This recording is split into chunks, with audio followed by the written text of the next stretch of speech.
Shalom Aleichem, Beshem Hamashiach. Salam sejahtera dalam Kristus. Selamat berjumpa kembali dalam video pembelajaran SPK.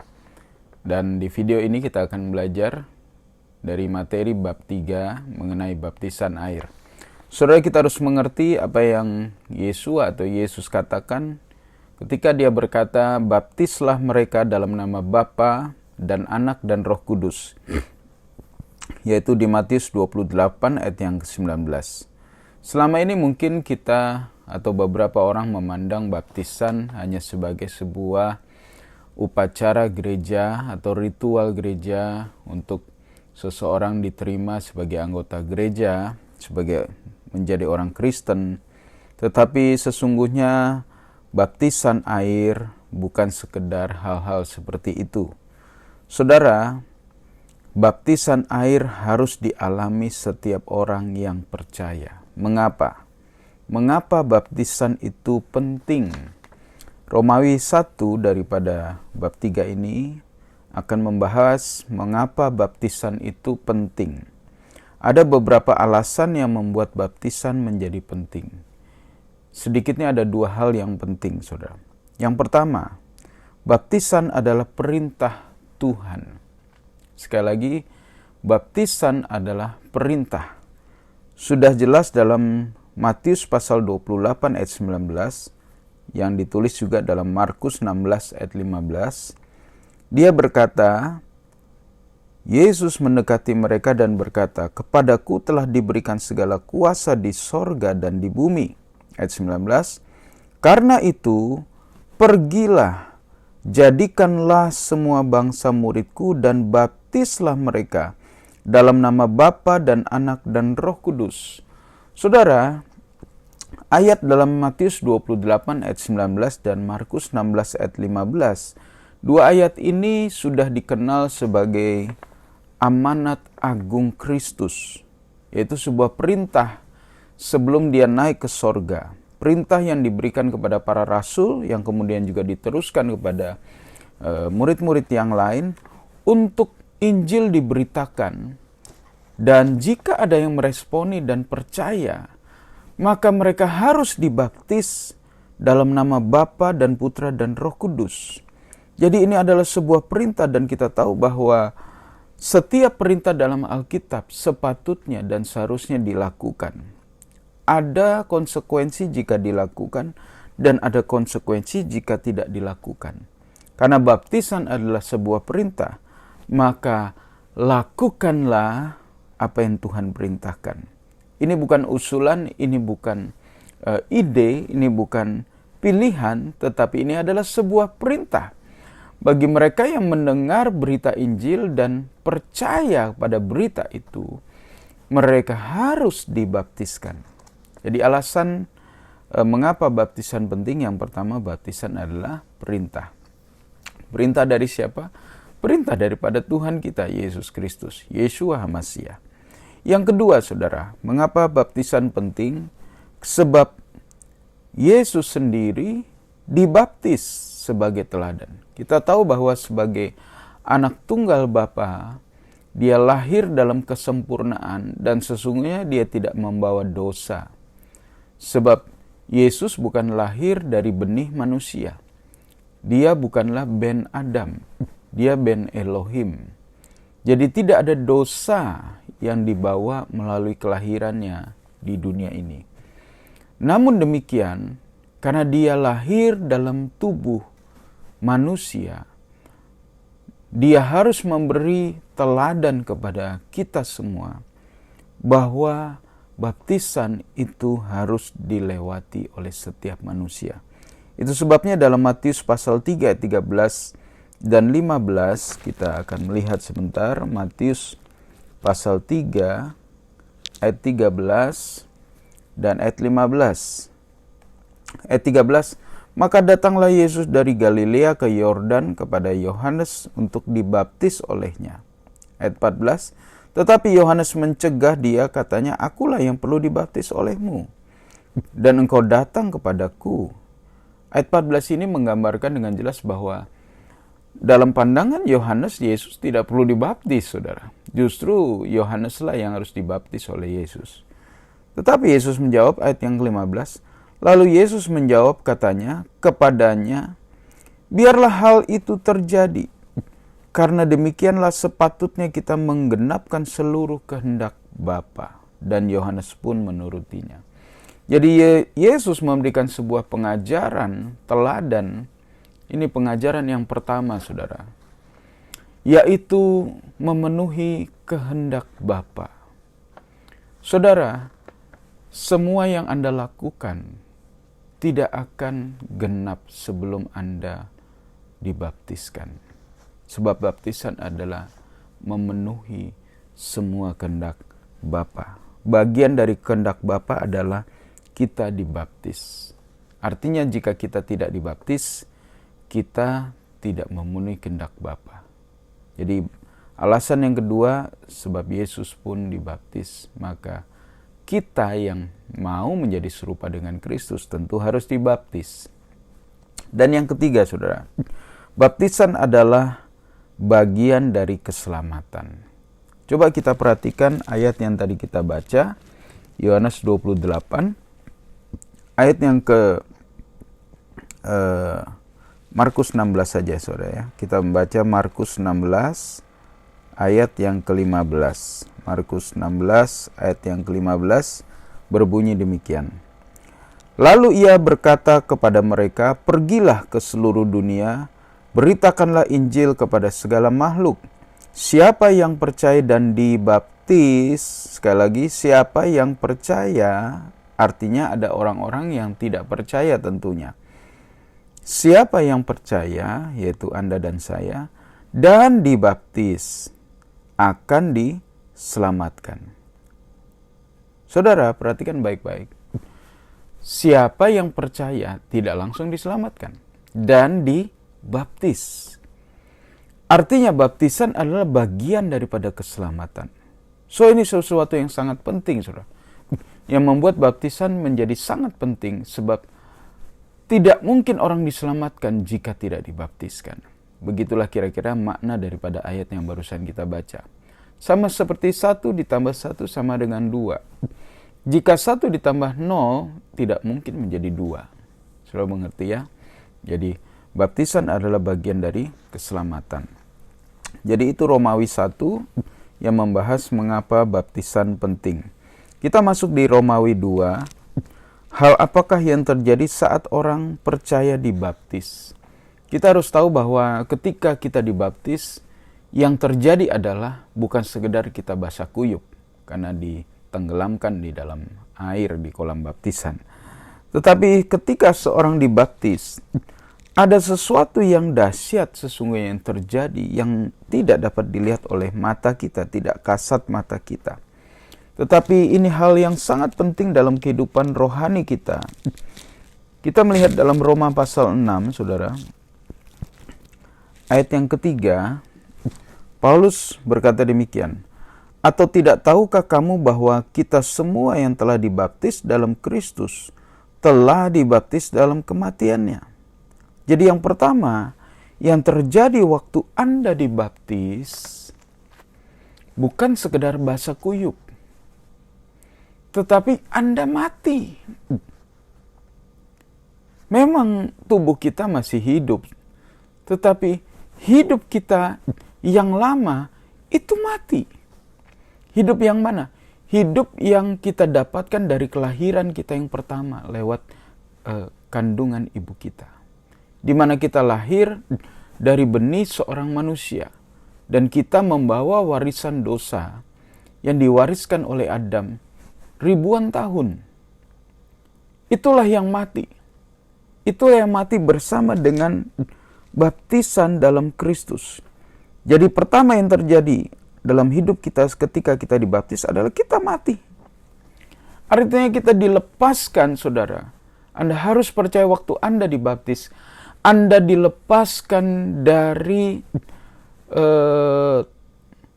tubuh dosa. Anda dilepaskan dari hakikatmu sebagai manusia berdosa. Takdirmu yang neraka. tubuh dosa tidak mungkin lepas dari dosa. Sebab itu banyak orang yang tidak bisa lepas dari dosa karena memang tubuhnya masih tubuh dosa. Dia masih sepenuhnya ben Adam. Namun lewat baptisan air ada kuasa yang luar biasa yang terjadi dalam hidupmu. Yaitu hidupmu yang lama yang kau warisi dari Adam. Itu mati dalam baptisan air. Dengan jelas tadi Paulus berkata ayat yang ke-6 ya. Saya lanjutkan tadi ayat 3. Kita lompat ayat yang ke-6. Karena kita tahu bahwa manusia lama kita telah turut disalibkan, supaya tubuh dosa kita hilang kuasanya, agar jangan kita menghambakan diri lagi kepada dosa. Mengapa orang selalu kembali kepada dosa? Jawabannya karena dia masih membawa warisan tubuhnya yang lama, karakter yang lama, dan tidak bisa lepas kecuali mati bersama dengan Kristus lewat baptisan air. Jadi yang pertama yang terjadi dalam hidup kita, ya kita bisa baca dari Roma pasal 6 ayat 3 dan sampai ayat yang kelima, dan kemudian dilanjutkan ayat 6, 7 sampai 11 ya. Yaitu yang pertama kita mati bersama kematian Kristus sehingga tubuh dosa kita mati. Kita dilepaskan dari perhambaan dosa. Yang kedua, dari ayat yang ke-7 kita mendapatkan bahwa kita telah juga dikuburkan bersama dengan Kristus. Artinya kita dipisahkan dari hidup yang lama, diceraikan dari hidup yang lama. Saudara, setiap yang mati pasti harus dikubur. Jika tidak akan bau.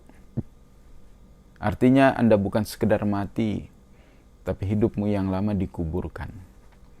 Tidak lagi Anda membawa hidup yang lama, yang bau. Ya, sesuatu yang mati pasti bau, bau busuk. Anda dikuburkan bersama dengan Kristus dalam baptisan air. Dan yang ketiga, kita dibangkitkan bersama dengan Kristus juga.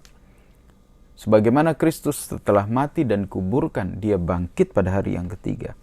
Kita pun bangkit menerima tubuh yang baru, hidup yang baru, karakter yang baru, hasrat yang baru. Ya, yang kita dapatkan lewat kebangkitan bersama dengan Kristus dalam baptisan air. Untuk apa, saudara? Untuk melakukan kebenaran tentunya. Untuk hidup bagi Tuhan. Ayat yang ke-10 sampai ayat yang ke-11 saya bacakan. Sebab kematiannya adalah kematian terhadap dosa, satu kali dan untuk selama-lamanya. Dan kehidupannya adalah kehidupan bagi Tuhan. Demikianlah hendaknya kamu memandangnya bahwa kamu telah mati bagi dosa, tetapi kamu hidup bagi Tuhan. Jadi tujuan Tuhan membangkitkan satu kehidupan yang baru dalam hidup kita, yaitu kita bisa hidup bagi Tuhan. Jadi bab yang ketiga, Romawi 2 ini, kita sudah belajar apakah yang terjadi ketika Anda dibaptis. Sekali lagi, bukan sekedar Anda basah kuyup, ya, tetapi ada hal yang terjadi dalam hidupmu yang harus kau imani, saudara. Bahwa Anda mati, Anda dikuburkan, dan Anda bangkit bersama dengan Kristus. Puji Tuhan. Nah, di Romawi yang ketiga, kita mendapatkan judul bagaimanakah cara baptisan yang alkitabiah. Ini menarik sekali dan sampai hari ini setelah ratusan tahun gereja ada di muka bumi, kita masih menyaksikan bahwa ada berbagai macam cara yang katanya dibaptis. Ada orang dibaptis dengan cara dipercik. Air dipercikkan di tubuh kita. Ada orang dibaptis dengan ditenggelamkan di dalam air. Ada orang dibaptis bahkan di bawah bendera. Lalu mana yang benar? Tentu saya tidak bicara tentang organisasi gereja saat ini. Saya tidak bicara tentang aturan gereja, tetapi kita akan melihat apa yang Alkitab katakan untuk baptisan air itu sendiri. Saudaraku yang kekasih, terkait dengan baptisan air yang notabene ada dalam berbagai macam bentuk atau cara. Lalu ada yang beralasan bahwa toh ini hanya lambang. Saya kurang setuju karena sekalipun misalnya toh hanya lambang, padahal ini bukan sekedar lambang. Tapi kalaupun seseorang meyakini ini hanya lambang dan bisa dengan cara apapun, sekalipun lambang harus benar. Sama dengan lambang negara kita, Garuda Pancasila. Itu tidak bisa dirubah menjadi burung yang lain, burung Raja Wali atau burung yang cukup gagah juga, cukup cakep juga. Pemerintah akan marah jika di sebuah kantor lambang Republik Indonesia diganti dengan burung gagak, saudara. Ya, sekalipun lambang harus benar, harus sesuai dengan aturan yang dituliskan dalam perundangan. Bahwa lambang daripada Republik Indonesia adalah burung Garuda Pancasila. Demikian pula dengan baptisan. Kalau kita toh menurunkan kapasitasnya menjadi sebuah lambang saja, itu pun harus benar. Karena baptisan melambangkan kematian, penguburan, dan kebangkitan Kristus. Maka tentu harus lambang yang benar dan tepat. Apalagi baptisan bukan sekedar lambang. Alkitab tidak mengatakan bahwa baptisan adalah lambang, tetapi baptisan adalah bagian daripada keselamatan. Nah, saudara, bagaimana cara baptisan yang alkitabiah? Yang pertama, kita harus mengerti kata baptis itu sendiri berasal dari bahasa Yunani, yaitu baptizo. Baptizo. Dari kata baptizo, maka muncullah kata baptis atau baptize dalam spell bahasa Inggris, yang artinya secara hurufiah yaitu mencelupkan sesuatu. Sesuatu itu bisa pakaian, bisa apa saja, ke dalam zat cair, ya bisa untuk dalam rangka mewarnai atau mencuci, dan mengangkatnya kembali. Jadi baptizo artinya menenggelamkan atau mencelupkan sesuatu ke dalam zat cair, dan mengangkatnya kembali. Jadi bukan memercikkan zat cair kepada benda itu, tetapi bendanya ditenggelamkan ke dalam zat cair itu. Ya, bisa pewarna, dalam proses pewarnaan kain, biasanya kain ditenggelamkan ke dalam cairan pewarna, lalu setelah beberapa saat diangkat kembali. Nah, begitulah arti dari kata baptizo yang kemudian menjadi kata baptis. Dalam bahasa Ibrani dipakai kata tevilah. Tevilah. Kalau bahasa Yunani itu baptizo, bahasa Ibrani tevilah. Kenapa ada dalam bahasa Ibrani? Sebab memang baptisan ini sudah dipraktekkan sebelum adanya kekristenan. Yohanes Pembaptis adalah pembaptis dari agama Yahudi. Waktu itu agama Kristen belum ada. Yesus saja baru muncul. Jadi dalam agama Yudaism atau agama orang Yahudi sudah ada baptisan, tetapi bukan baptisan yang sama dengan baptisan dalam kekristenan tentunya. Baptisan dalam agama Yahudi adalah baptisan pertobatan. Bukan baptisan yang mematikan hidup yang lama dan membangkitkan hidup yang baru. Sebab itu dalam teks bahasa Ibrani di Perjanjian Lama juga ada kata baptis, yaitu tevilah. Dan maknanya sama, arti hurufiahnya sama. Dari kata tafal. Kata tevilah berasal dari akar kata tafal. Tafal artinya ditenggelamkan. Memang baptisan dalam agama Yahudi pun menggunakan kolam baptis atau di sungai. Orang masuk dan ditenggelamkan, kemudian diangkat kembali.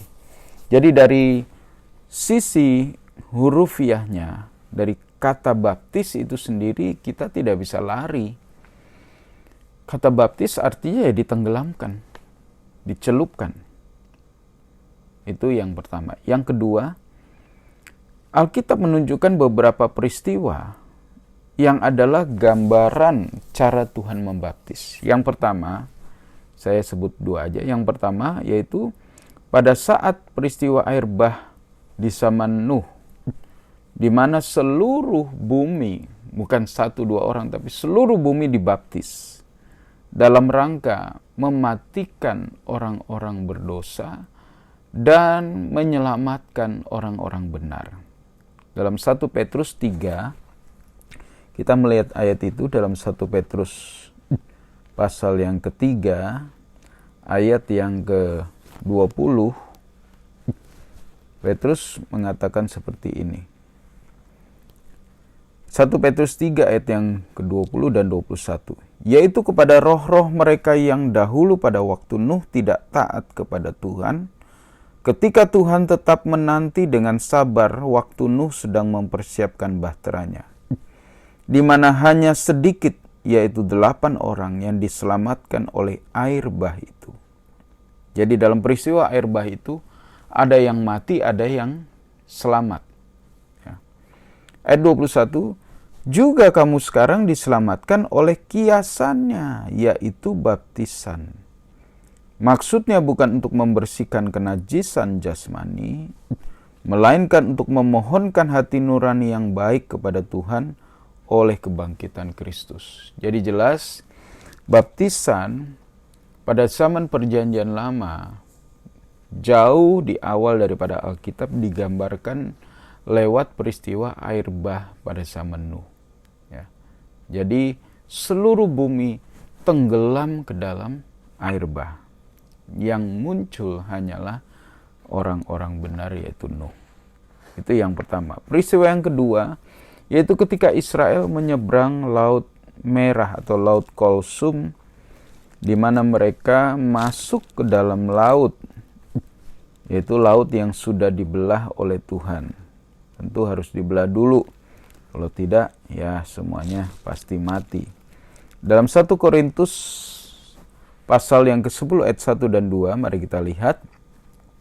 1 Korintus 10 ayat 1, aku mau supaya kamu mengetahui, saudara-saudara, bahwa nenek moyang kita semua berada di bawah perlindungan awan, dan bahwa mereka semua telah melintasi laut. Untuk menjadi pengikut Musa, mereka semua telah dibaptis dalam awan dan dalam laut.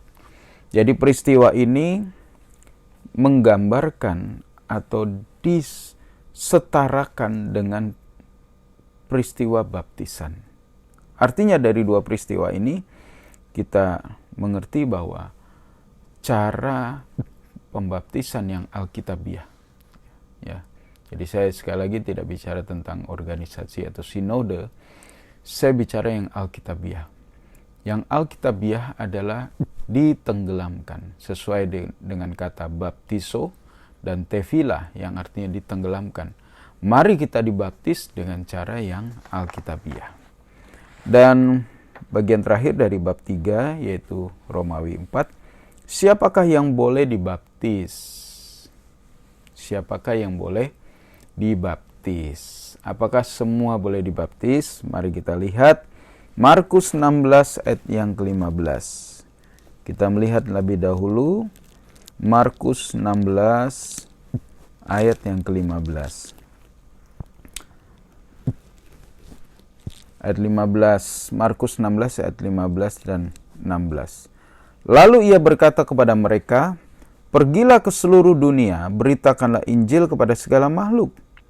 Ayat 16, siapa yang percaya dan dibaptis akan diselamatkan. Tadi kita sudah baca ayat ini, tetapi kita mengkoneksikannya kepada bagian daripada keselamatan, baptisan air ya.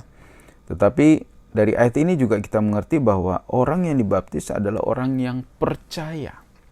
Jadi syarat pertama untuk orang dibaptis adalah percaya. Percaya kepada siapa? Percaya kepada Tuhan Yesus Kristus atau Yeshua HaMashiach sebagai Tuhan dan Juru Selamat. Jika Anda tidak percaya, nggak usah dibaptis. Sebab baptisan itu tidak ada gunanya bagi orang yang tidak percaya. Kisah Rasul pasal 2 ayat 38, mari kita lihat. Jawab Petrus kepada mereka, ini setelah Petrus berkhotbah, dan kita mundur dulu ayat yang ke-37 ya. Kisah 2 ayat 37, ketika mereka mendengar hal itu, mendengar khotbah Petrus, hati mereka sangat terharu. Lalu mereka bertanya kepada Petrus dan rasul-rasul yang lain, apakah yang harus kami perbuat, saudara-saudara? Ini sebuah respon yang sangat baik ketika orang mendengar Injil, hatinya tertusuk dan bertanya, apa yang harus saya lakukan? Saudara, jika Anda mendengar firman, biasakanlah Anda bertanya, Tuhan, apa yang harus saya lakukan? Setiap firman yang Anda dengar atau Anda baca, tanya kepada Tuhan, Tuhan, apa yang harus saya lakukan? Pada waktu itu orang-orang itu bertanya kepada Petrus, apa yang harus saya lakukan? Dan Petrus menjawab, ayat 38. Jawab Petrus kepada mereka, bertobatlah dan hendaklah kamu masing-masing memberi dirimu dibaptis dalam nama Yesus Kristus untuk pengampunan dosamu. Maka kamu akan menerima karunia Roh Kudus. Jadi jelas, siapa yang dibaptis? Yang percaya dan bertobat. Tentu orang yang percaya akan bertobat. Respon yang benar dari mendengar firman adalah bertobat. Dan bagi mereka yang percaya, boleh dibaptis. Yang tidak percaya, nggak usah dibaptis. Nggak ada gunanya. Jadi, jangan dibaptis kalau belum percaya. Tetapi jika Anda sudah percaya, jangan menunda untuk dibaptis. Yang kedua, yang boleh dibaptis, yaitu yang rela atau tanpa paksaan. Kita melihat dalam Kisah Rasul pasal 2 juga, ayat 38, ayat 41. Orang-orang yang menerima perkataan itu, menerima perkataan khotbah Petrus, memberi diri dibaptis. Jadi setelah Petrus jawab, kamu harus bertobat dan memberi dirimu dibaptis. Ya. Maka 41, orang-orang yang menerima perkataannya itu memberi diri dibaptis. Dan pada hari itu jumlah mereka bertambah kira-kira 3.000 jiwa. Jadi yang boleh dibaptis, yang pertama adalah yang percaya. Yang kedua yang rela atau tanpa paksaan. Hal ini bisa dibaca juga dalam Lukas 7 ayat 29 dan Markus 1 ayat 4. Jadi ayatnya Kisah 2 ayat 38 dan 41, Lukas 7 ayat 29, serta Markus 1 ayat yang keempat. Yang rela, jangan terpaksa. Karena saya mau menikah, contoh banyak, saya pernah melayani orang yang mau menikah. Tadinya dari agama yang lain, kemudian karena mau menikah dengan calonnya seorang Kristen, maka orang itu ya terpaksa dibaptis. Ya, banyak yang seperti itu. Tetapi saya mau katakan, jangan terpaksa dibaptis, tetapi kau harus memberi dirimu, rela dan memberi. Perhatikan kalimat memberi diri dibaptis. Kenapa? Sebab waktu Anda dibaptis, Anda mempersembahkan hidupmu kepada Tuhan. Anda memberi hidupmu yang lama untuk mati dan kuburkan bersama dengan Kristus dan bangkit hidup yang baru.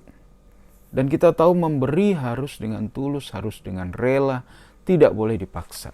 Jadi saudara yang mau dibaptis, Anda harus rela, jangan karena terpaksa. Yang ketiga, yang dapat memenuhi syarat A dan B. Tadi kita sudah belajar, ada dua syarat.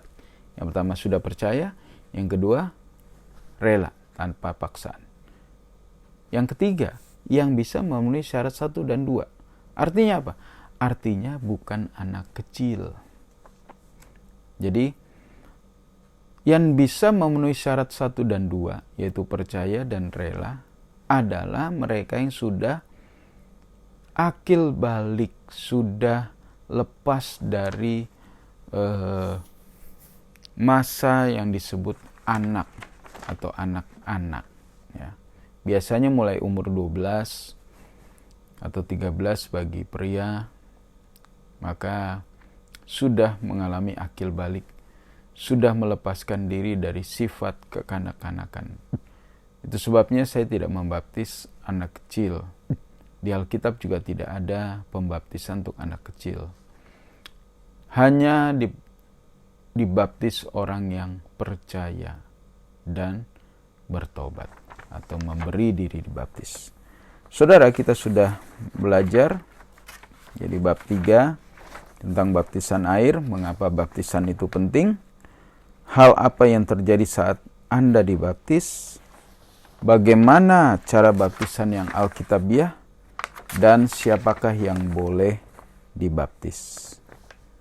Tuhan kiranya memberikan kita pengertian dan Anda semakin mengerti tentang baptisan air.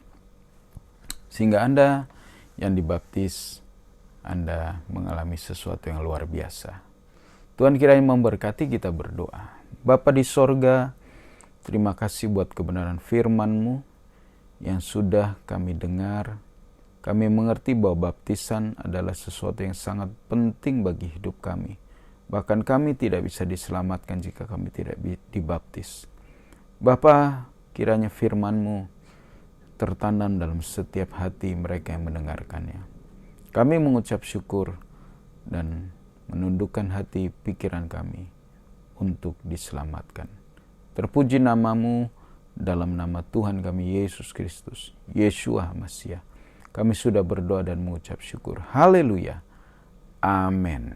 Puji Tuhan, sampai jumpa pada bab yang berikutnya. Tuhan memberkati. Shalom.